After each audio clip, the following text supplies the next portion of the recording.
कोई एक जिज्ञासु किसी महात्मा के पास गया था और उसने प्रार्थना की थी कि भगवान, मैं ईश्वर का दर्शन चाहता हूँ, वो दर्शन मुझे कैसे प्राप्त हो, कैसे उस परमात्मा को मैं देखूं जो सर्वत्र है, सब में व्यापक है, सब कुछ कर रहा है, हमें बराबर देख रहा है और हम उसे नहीं देख पाते। ऐसी कृपा कीजिए कि हम उसे देख सकें। उसके दर्शन का क्या उपाय? तो आपने एक बड़ी सुंदर बात बताई।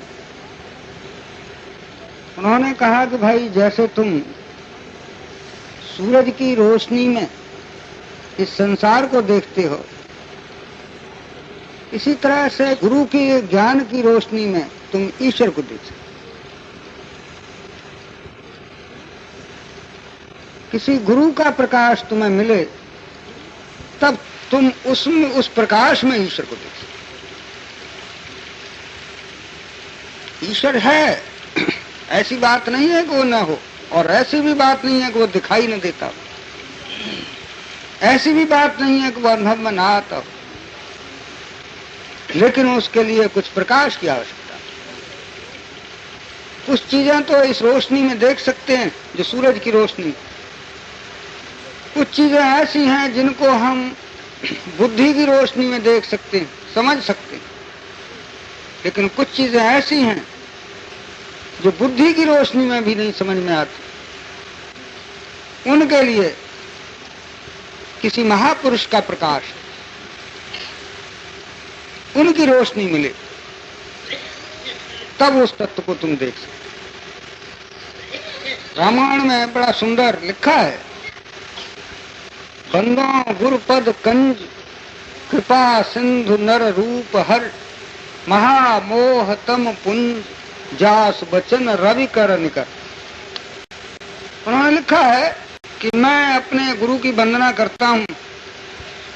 वो कैसे हैं? बंदो गुरुपद कंज, मैं अपने गुरु के चरणों की, जो कमल रूपी चरण है, उनकी वंदना करता हूं। वो कैसे हैं? कृपा सिंधु नर रूप हर, वो कृपा के समुद्र हैं। और हैं क्या? नर के रूप में भगवान। महामोहतम पुंज, और होता क्या है कि महामोह का जो अंधेरा है, ये घना अंधकार जो है, उसमें उनके जो वाक्य हैं वो अनेक सूर्यों के समान। महामोहतम पुंज जास वचन रवि कर निकर, उनके वचन ऐसे हैं जैसे सूर्य प्रकाश होता है और उसमें तुम चीजें देख सकते हो। इसी तरह से गुरु के ज्ञान में तुम परमात्मा को देख सकते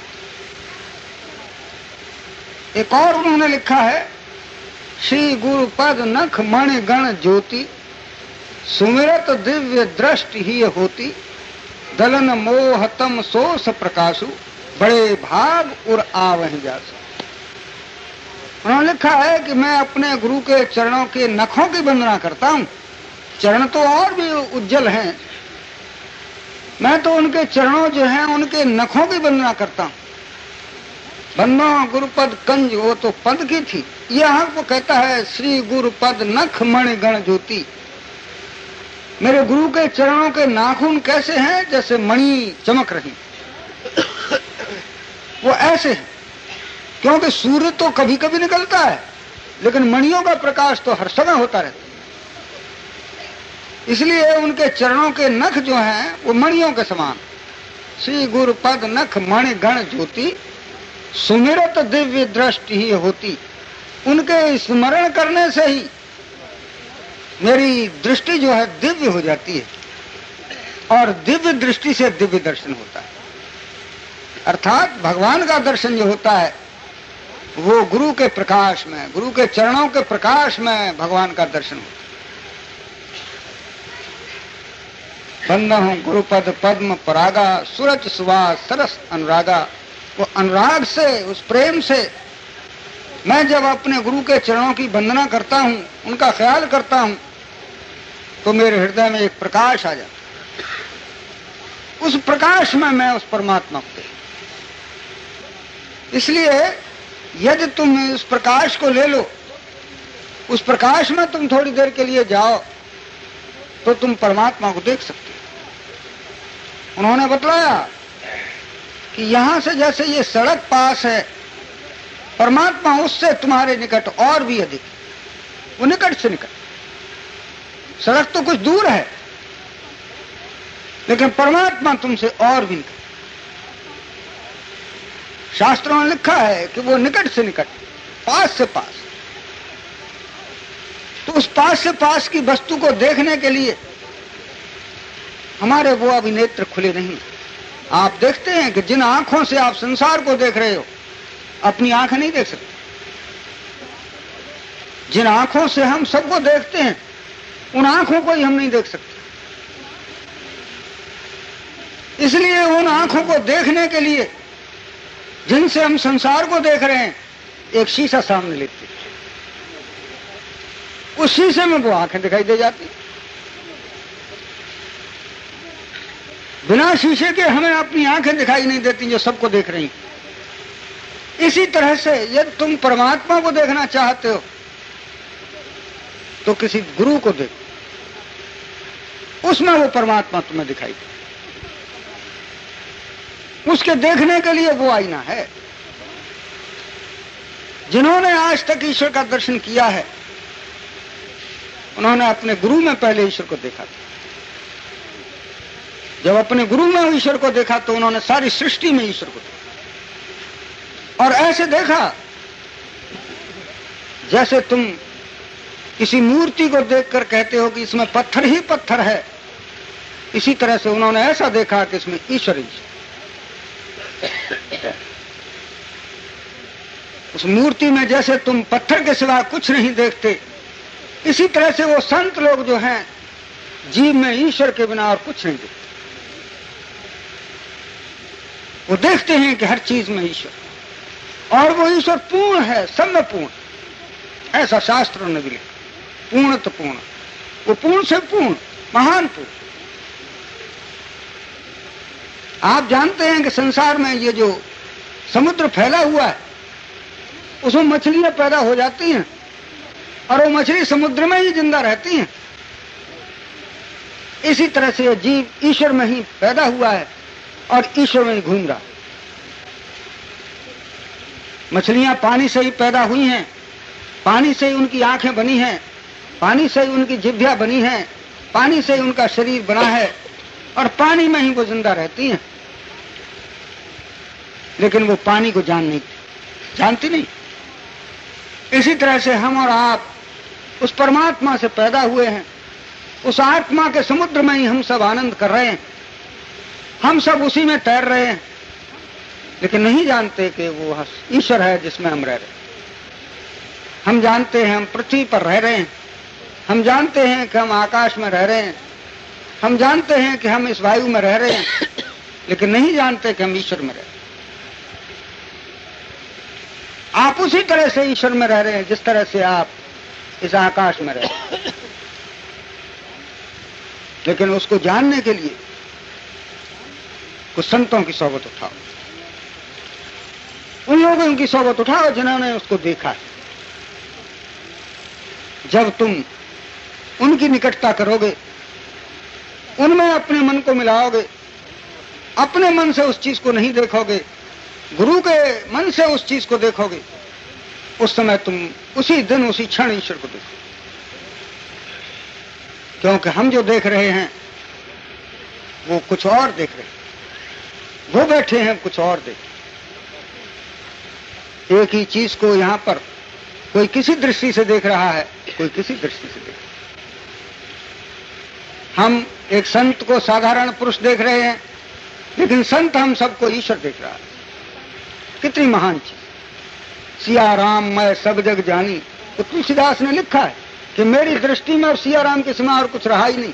तो सच्चा भक्त, सच्चा मनुष्य वही है जो किसी प्रकार किसी संत के हृदय में अपना कुछ स्थान कर।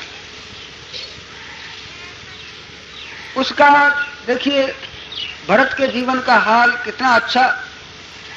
भगवान के पास गए, मिलने के लिए गए, उनसे विनय की कि किसी तरह लौट चलिए, लेकिन उन्होंने कहा कि ये ठीक नहीं है। कई बार ऐसा कहा, अंत में उन्होंने भी प्रेम के वश कह दिया कि अच्छा लौट चलेंगे,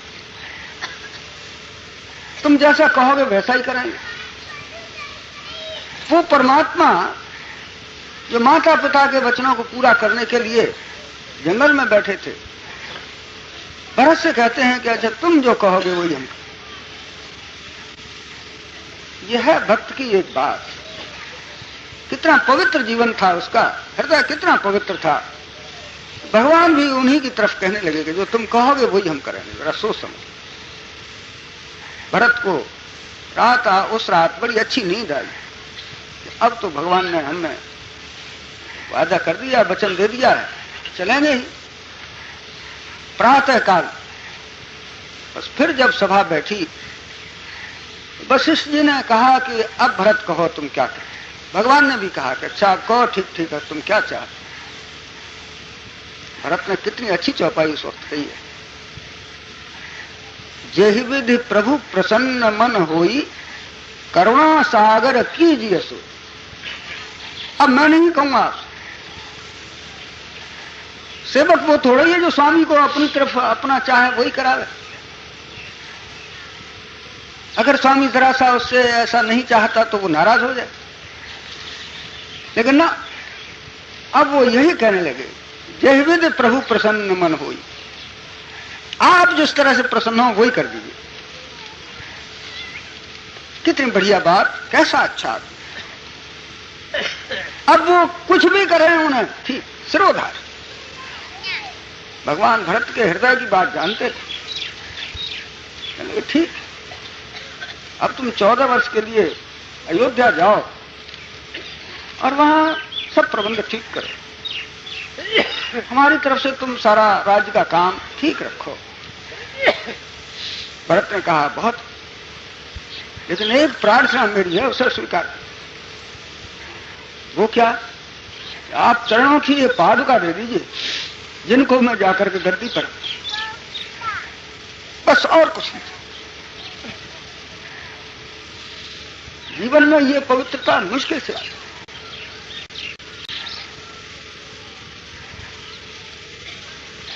कितना त्यागी, कितना अच्छा, लेकिन क्या बात थी उनके अंदर। इतना त्याग भी, सब कुछ किया, फिर भी उसकी आगे भी दशा देखिए। 14 वर्ष जब पूरे होने को हुए और भगवान नहीं आए, इतने कठिन व्रत पर भी रोजाना रहना, जैसे भगवान राम वन में रहते थे उसी तरह से रहना, गुफा में रहना, बाल रखाना, सब कुछ वैसे ही उसी तरह से जीवन व्यतीत किया। उस पर भी जब 14 वर्ष हो गए भगवान नहीं आए, तब वो कहते हैं कि रहा एक दिन अवधि अधारा, समझे तो दुख मन भयउ अपार। कारण कवन नाथ नहीं आए, जान कुटिल प्रभु मोह बिसरा। क्या जीवन का ऐसा सच्चा मनुष्य कहीं प्राप्त हो सकता है? इतनी सेवा करने वाला ही कहता है कि मुझे कुटिल जान करके शायद भगवान ने छोड़ दिया। ऐसी पवित्रता जीवन में आनी चाहिए। ये संसार ऐसा ही रहेगा। हम ले भी जाना चाहें तो सब छीन ही जाएंगे। इसलिए पहले से ही बोझ हल्का क्यों न करते।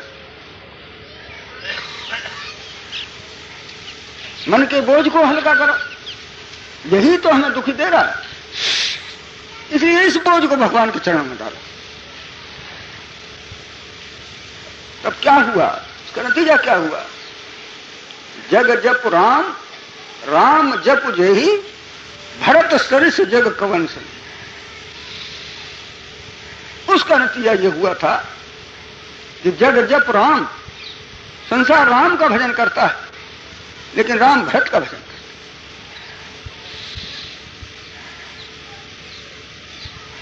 तो ये चीजें जो हैं समझदारी की, इसलिए रोजाना उस परमात्मा का ध्यान करो, अंतःकरण को पवित्र करो। ईश्वर तुम्हें इतना देगा कि शायद तुम उसे बरत भी नहीं सकते। जरा देखो तो सही अगदी करके।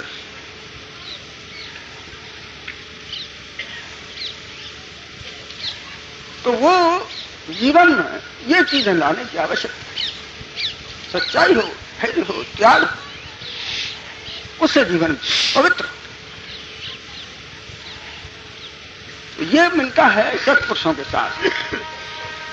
गुरु महाराज ने दो चीजों पर जोर दिया था, सत्संग और सेवा।